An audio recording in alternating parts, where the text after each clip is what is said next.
semua, kembali lagi di video pembelajaran biologi mahasiswa teknik lingkungan ITERA. Jadi video ini dibuat untuk mahasiswa teknik lingkungan ITERA yang sedang memasuki tahap persiapan bersama atau TPB. Jadi minggu kedua ini adalah minggu yang belajar tentang ciri-ciri makhluk hidup. Nah, pasti semuanya udah belajar di kelas tentunya ya, dan udah juga belajar di waktu SMA kemarin. Nah, sekarang kita akan ulas lagi nih, gimana sih ciri-ciri makhluk hidup itu. Sebelumnya kita akan cari tahu dulu nih arti biologi. Logi atau berasal dari kata logos yang artinya ilmu. Biologi adalah studi ilmiah tentang kehidupan atau ilmu yang mempelajari kajian tentang kehidupan dan organisme hidup. Nah, termasuk itu ke dalam strukturnya, fungsinya, pertumbuhan, evolusi, persebaran, dan taksonominya. Jadi, cakupan biologi ini adalah cakupan yang mempelajari tentang kehidupan ya, baik kehidupan manusia, kehidupan tentang hewan, tumbuhan, atau lingkungan kita di bumi ini gitu ya. Jadi aku mau bahas tentang sifat dari kehidupan. Sifat dari kehidupan ini adalah teratur. Yang pertama itu teratur. Kenapa? Karena seluruh makhluk hidup memiliki struktur yang teratur gitu. Jadi dalam ini contohnya adalah tumbuhan. Jadi dia memiliki daun yang keras dan teratur. Dan juga kalau kita kaitin dengan manusia yang hidup teratur akan memiliki hidup yang lebih baik ya gitu. Jadi kita harus memiliki sifat kehidupan ini, yaitu teratur. Yang kedua adalah reproduksi atau berkembang biak. Pengertian dari reproduksi sendiri adalah kemampuan untuk menghasilkan keturunan dari kelompok mereka. Jadi kemampuan untuk menghasilkan keturunan dari jenis mereka sendiri. Misalnya gajah akan melahirkan anak gajah, ayam akan melahirkan anak ayam, bukan anak itik gitu. Jadi setiap individu yang lahir akan menghasilkan gen atau DNA yang sama oleh induknya, dari induknya gitu ya. Yang ketiga adalah tumbuh dan berkembang. Bertumbuh dan berkembang itu memiliki sifat yang beda. Kalau bertumbuh, sesuatu yang bisa kita lihat nih, misalnya pertumbuhan tinggi, pertumbuhan berat badan, pertumbuhan tinggi badan itu terus pertumbuhan dari balita dari batita ke balita, setelah itu remaja, dewasa, tua gitu ya. Itu termasuk ke bertumbuh. Kalau berkembang itu termasuk ke dalam pola pikir. Jadi ketika dia sudah memiliki pikiran yang dewasa, dia termasuk ke dalam seseorang yang sudah berkembang gitu ya. Jadi tumbuh dan berkembang adalah makhluk hidup tumbuh dan berkembang dengan pengendalian DNA yang diwariskan dari induk. Jadi kita juga memiliki gen dan DNA dari orang tua kita yang menjadikan kita seperti sekarang ini, seperti itu. Yang keempat adalah mengolah energi. Kenapa sih kita butuh energi? Nah, energi ini diperlukan untuk kita melakukan kegiatan atau aktivitas. Jadi mengolah energi, menggunakan energi kimia untuk menghasilkan tenaga bagi aktivitas dan reaksi kimia pada satu organisme. Jadi misalnya kita nih sebagai manusia pasti membutuhkan makanan ya. Nah, makanan yang diolah ini, yang akan diolah dalam tubuh kita ini akan digunakan untuk simpanan dan untuk energi kita melakukan aktivitas dan kegiatan kita gitu. Jadi penting banget sifat dari kehidupan ini adalah mengolah energi.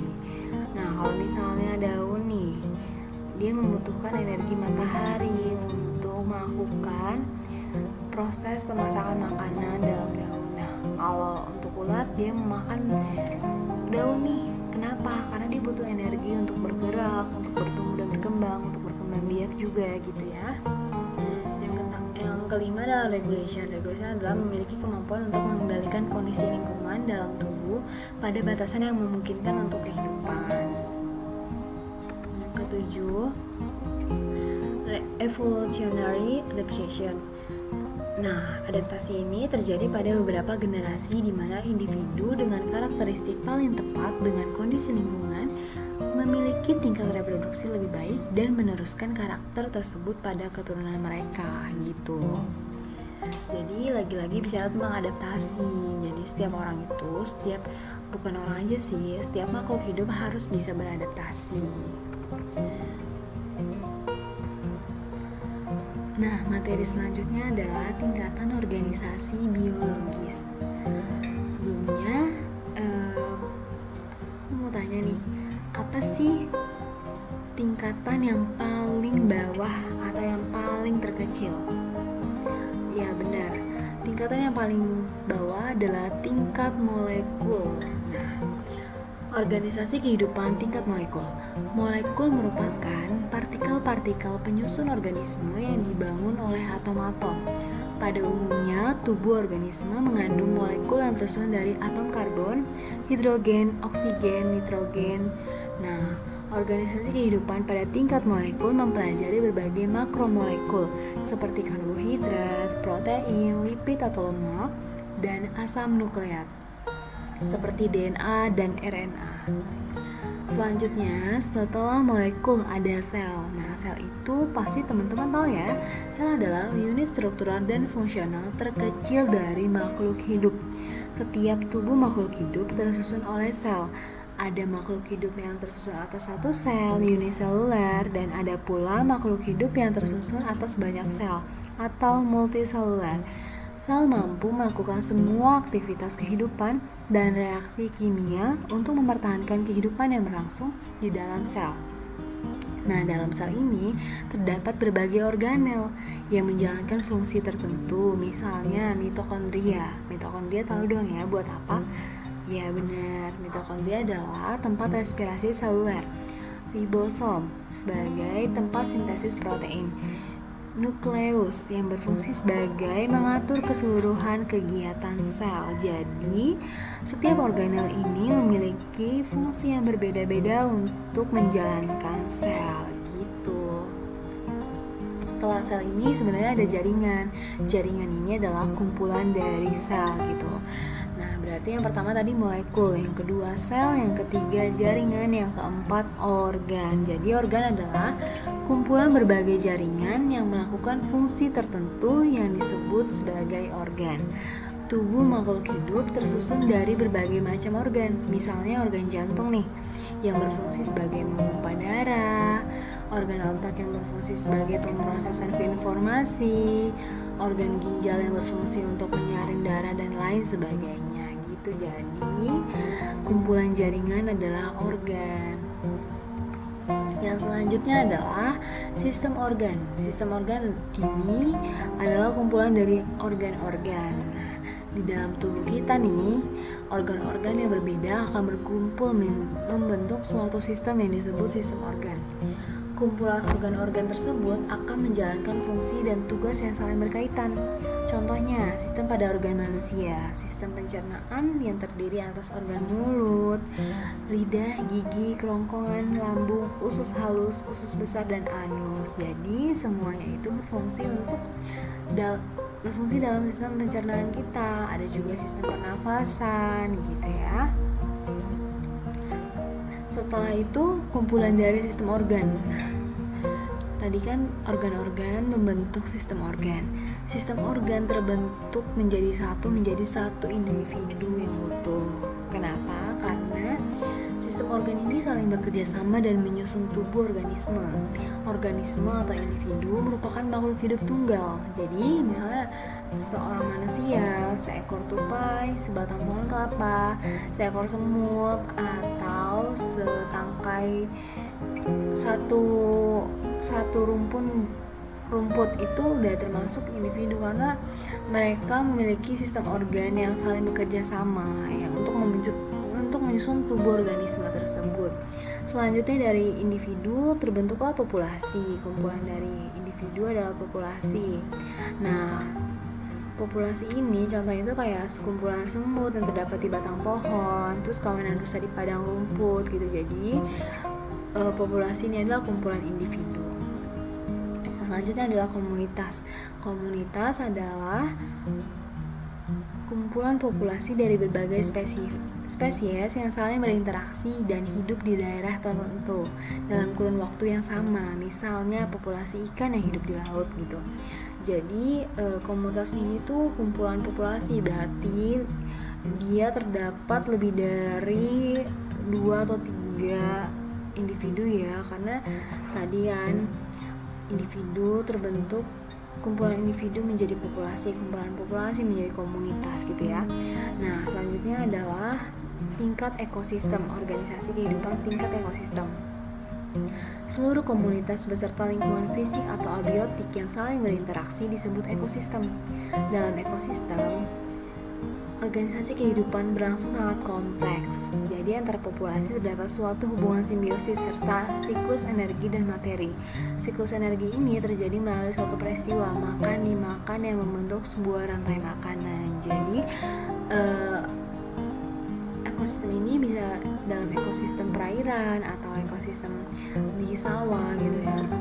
Pokoknya kita bicara tentang rantai makanan, peristiwa makan dan dimakan. Nah, selanjutnya adalah tingkat bioma nih. Nah, tingkat bioma ini tuh, contoh bioma itu ada bioma gurun, bioma taiga, bioma hutan hujan tropis, dan bioma tundra. Bioma ini tuh artinya adalah satuan daerah daratan yang luas di bumi bercirikan sejenis tumbuhan dominan di daerah tersebut. Jadi misalnya bioma gurun, nah di situ berarti jarang ya ada pohon ya. Bioma hutan hujan tropis berarti banyak banget pohon di situ. Bioma tundra gitu. Jadi bercirikan sejenis tumbuhan dominan di daerah tersebut. Nah, biasanya kalau di bioma gurun itu terdapat kaktus. Selanjutnya adalah tingkat biosfer. Keseluruhan bioma atau keseluruhan organisme di bumi beserta tempat hidup yang meliputi atmosfer, hidrosfer, dan litosfer disebut dengan biosfer gitu. Nah, kayak gini contohnya. Jadi biosfer itu, selanjutnya ada ekosistem Florida Everglades. Terus komunitas seluruh organisme pada ekosistem lahan basah ini, populasi seluruh buaya yang hidup pada lahan basah. Nah, dari populasi ini ternyata ada organisme, yaitu satu buaya Amerika gitu. Jadi, nah dalam suatu organisme satu buaya Amerika ini terdapat sistem organnya. Organ ini terdapat juga organ otak, organ lainnya. Dalam organ otak pasti ada jaringan-jaringan syaraf. Dalam jaringan syaraf ada sel-sel syaraf, terus ada inti syaraf, terus ada organel inti, dan juga ada molekul DNA dan atom gitu. Jadi yang tadi kita belajar itu bisa ya diaplikasikan dalam kehidupan. Nah, kalau kita ngomong tentang populasi, di populasi pantai dan daratan, dia ada 2 tikus nih. Dalam populasi pantai, tikusnya ini warna putih. Populasi daratan, tikusnya warna coklat. Jadi lingkungan akan mempengaruhi kita sendiri. Maksudnya lingkungan akan mempengaruhi kedua tikus itu. Nah, sama seperti kita, lingkungan akan mempengaruhi kita. Jadi bijak-bijaklah mencari pergaulan, bijak-bijaklah berteman gitu. Jadi lingkungan lah yang akan menentukan kita gitu. Jadi sama seperti tikus ini, tikus yang tinggal di pantai akan warna putih, tikus yang tinggal di daratan agak-agak coklat gitu ya. Nah, sebelum kita masuk ke asal muasal kehidupan, teman-teman sebelumnya tahu gak sih teori kehidupan itu ada apa aja? Nah, kita akan bahas ya satu persatu teori kehidupan itu. Jadi teori pertama itu teori tentang abiogenesis. Teori ini menjelaskan bahwa asal mula makhluk hidup adalah dari benda mati. Namanya juga abiogenesis ya. A itu tidak, bio itu kehidupan, berarti artinya itu adalah penjelasannya asal mula kehidupan itu dari benda mati. Contohnya, ikan dan katak berasal dari lumpur, cacing berasal dari tanah. Nah, kalau kita pikir-pikir, hah gimana maksudnya gitu kan ya, masa ikan dan katak, padahal nggak ada hubungannya sama lumpur, dan lumpur itu hanya sebagai media hidupnya. Tapi dibilang kalau ikan dan katak itu berasal dari lumpur, cacing itu berasal dari tanah gitu ya.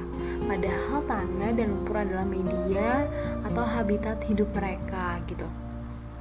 Jadi teori generatio spontanea dianut oleh ilmuwan Aristoteles. Teori ini diteguhkan pula oleh Anthony van Leeuwenhoek pada tahun 1677. Jadi ada dua ilmuwan nih yang percaya kalau teori ini. Nah, yang kedua itu adalah John Needham melakukan percobaan dengan merebus sebentar air kaldu yang berasal dari sepotong daging. Air kaldu tersebut menjadi keruh karena adanya mikroorganisme gitu. Jadi dalam teori abiogenesis ini dipercaya sesuatu itu akan muncul dari tempat hidup mereka. Misalnya kayak tadi lumpur. Nah, ikan dan katak itu berasal dari lumpur, cacing itu berasal dari tanah gitu. Jadi John Needham ini melakukan percobaan di tahun 1700 ya. Berarti sekitar 23 tahun kemudian setelah peneguhan teori ini ya oleh Anthony van Leeuwenhoek. Jadi di dalam tahun 1700 itu melakukan percobaan dengan merebus nih sebentar air kaldu yang berasal dari sepotong daging. Air kaldu tersebut menjadi keruh karena adanya mikroorganisme. Nah, setelah itu adalah teori biogenesis. Teori biogenesis ini yang pertama, percobaan pertama itu adalah digunakan 3 kelompok toples A, B, dan C. Nah, toples A ini steril dari kuman, diisi sepotong daging dan ditutup kain rapat. Toples B diisi sepotong daging lalu ditutup kain kasa. Nah, toples C diisi sepotong daging dan dibiarkan terbuka. Apa yang terjadi? Nah, seperti yang teman-teman lihat nih, di toples A, B, dan C itu punya kesamaan, punya perbedaan maksud saya.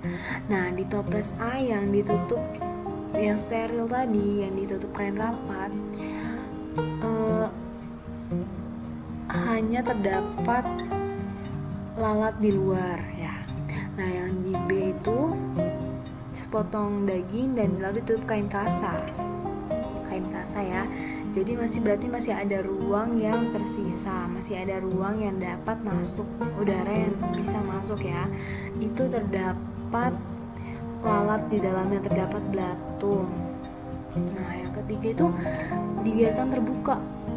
Apa yang terjadi?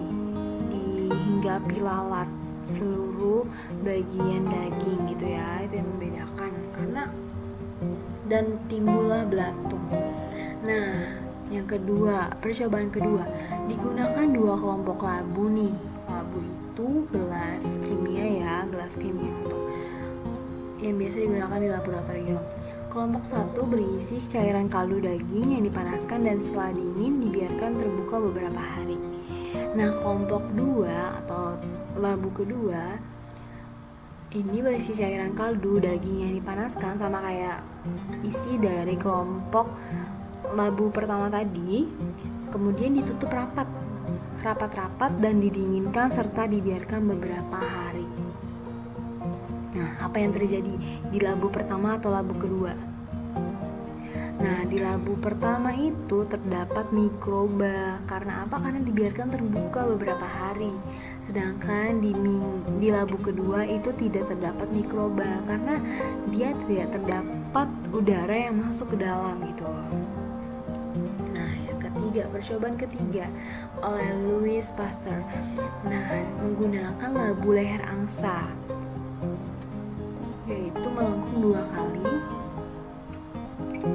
sehingga kalau ditegakkan akan menyebabkan mikroorganisme dari udara tidak dapat mencapai kaldu meskipun udara dapat tetap masuk karena terperangkap di lengkungan pipa.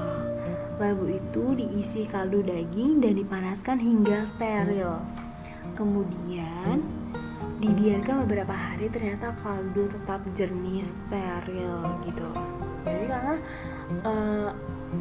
udara yang masuk itu tertahan oleh lingkungan kedua, karena kan jadi tidak ada yang masuk ya.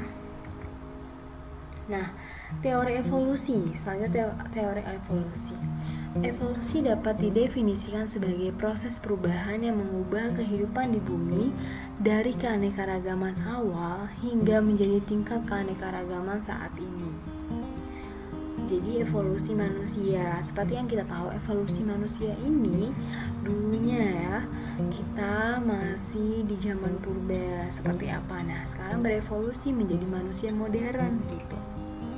Jadi evolusi ini adalah mengubah kehidupan di bumi dari keanekaragaman awal hingga menjadi tingkat keanekaragaman saat ini. Yang kedua adalah evolusi dapat menjelaskan keanekaragaman dan kesatuan pada kehidupan yang ada di bumi. Nah, selanjutnya adalah homologi organ tubuh nih. Homologi, berbagai makhluk hidup yang kelihatannya sangat berbeda ternyata masih menunjukkan unsur persamaan loh. Nah, ini ada contoh tentang homologi organ tubuh insekta, pterodaceae, terus ada tentang organ tubuh burung dan kelelawar gitu ya. Jadi apa persamaannya? Nah, perbedaannya mungkin kita banyak melihat ya, karena dia mungkin lebih rusuknya lebih banyak. Nah, gitu. Terus kalau di gambar selanjutnya nih tentang, nah di sini ada contoh tangan manusia, kaki kuda, pasti memiliki perbedaan dong, tapi juga memiliki persamaan, sama-sama memiliki tulang gitu.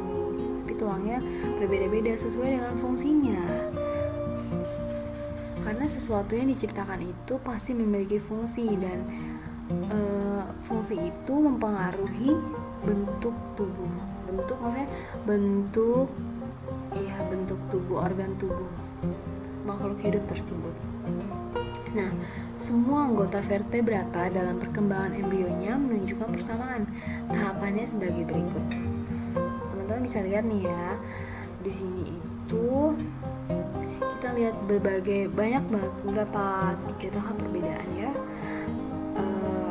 Ada ikan, salamander, terus ada manusia, tapi ada persamaannya, karena persamaannya itu semua dimulai dari janin sehingga membentuk individu baru. Tapi lagi-lagi kita bicara tentang gen atau DNA ya. Nah, memiliki DNA yang berbeda, maka hasilnya berbeda pula gitu.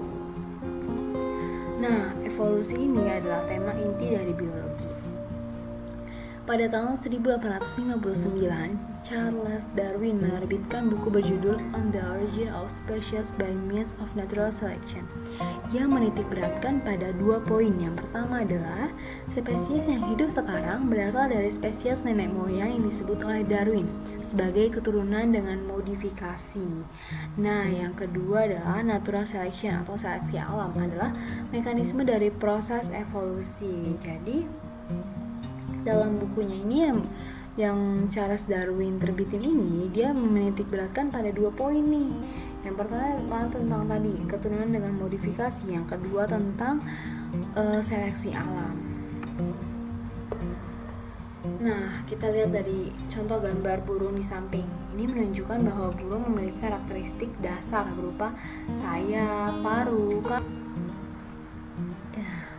ekor, tupai, pasti memiliki fungsi dan tempat hidup yang berbeda ya, karena adaptasi lingkungan mereka juga diperlukan. Jadi untuk pelikan, untuk jenis paruh, untuk jenis sayapnya, kakinya itu memiliki perbedaan. Nah, kalau misalnya karena pelikan juga dan penguin itu kan termasuk burung ya. Kalau penguin itu hidupnya di kutub. Nah, di sini juga ada pelikan yang hidupnya itu di sekitar rawa-rawa yang memiliki air yang dangkal. Nah, itu dia pemakan ikan. Nah, kalau misalnya burung pipit, nah, jadi memiliki paruh yang berbeda-beda. Burung pipit adalah burung memakan biji-bijian. Terus burung elang makan daging, dia memiliki taring, memiliki paruh yang dapat mencabik-cabik daging, mencabik-cabik makanan gitu. Jadi setiap makhluk hidup memiliki karakteristik dasar yang berbeda-beda. Jadi yang mempengaruhi ini adalah bagaimana cara fungsi bagi kehidupan setiap spesies ini terjadi gitu. Nah, dari observasi ini, Darwin mengambil dua dugaan. Yang pertama itu unequal reproductive success. Jadi sukses reproduksi yang tidak sama gitu. Jadi individu dengan sifat yang lebih sesuai dengan lingkungan akan lebih mudah untuk bertahan hidup dan menghasilkan keturunan. Jadi lagi-lagi bicara tentang adaptasi nih. Nah, yang kedua, accumulation of favorable traits over time. Nah, akumulasi dari sifat sebagai dampak dari kesuksesan reproduksi yang tidak sama, akan terjadi peningkatan proporsi dari individu dengan sifat lebih sesuai lingkungan pada populasi gitu. Nah, di sini Darwin menyadari bahwa perubahan kecil pada populasi berbagai dampak dari proses seleksi alam dapat menyebabkan perubahan besar pada spesies gitu. Nah, yang kedua, data fosil memberikan bukti diversifikasi spesies dari spesies nenek moyang. Nah, selanjutnya itu adalah hal ini menjadi dasar dari pembentukan pohon kehidupan. The fossil record provides evidence of such diversification of species from ancestral species gitu. Jadi Darwin sadar kalau misalnya perubahan kecil pada populasi akan berdampak dari proses seleksi alami, dapat menyebabkan perubahan besar pada spesies tersebut gitu. Jadi di sini ada rubah, di sini ada musang, ada tupai, ada ikan